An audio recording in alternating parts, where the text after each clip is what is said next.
Hello, আসসালামু আলাইকুম। কেমন আছেন সবাই? আশা করি সবাই ভালো আছেন। আজকে আপনাদের মাঝে নতুন একটি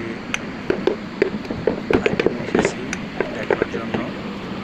এটা আসলে নতুন না, আপনারা সবাই চিনেন, বাট আমার পেজে দেখানোর জন্য আমি নতুন করলাম। এটা হলো স্যান্ডউইচ ব্রেড, বা অনেকে হোয়াইট ব্রেড বলে থাকে।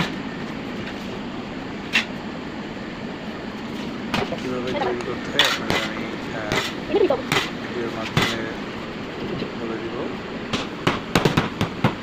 প্রথমে আমরা ইনগ্রিডিয়েন্টসগুলো বলি কী কী লাগে, যেমন flower, east, butter, milk powder, ডিম এবং পানি লাগে, সল্ট,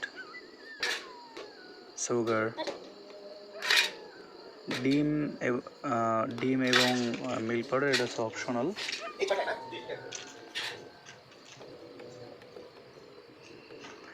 একটা সম্পূর্ণ ব্রেড উঠতে আপনার 40 মিনিট সময় লাগে 190/90 হিটে, আর এটা প্রুভিং হইতে সময় লাগে 30 মিনিট।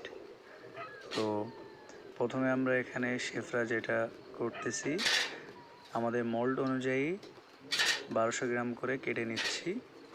দেন দেখতেই পাচ্ছেন, দেন আমরা প্রুভিংয়ের জন্য রেডি করতেছি। প্রুভিংয়ের জন্য আমরা 30 মিনিট সময় নিয়ে থাকি। ভালোভাবে মোল্ডের ঢাকনাগুলো লাগিয়ে 30 মিনিট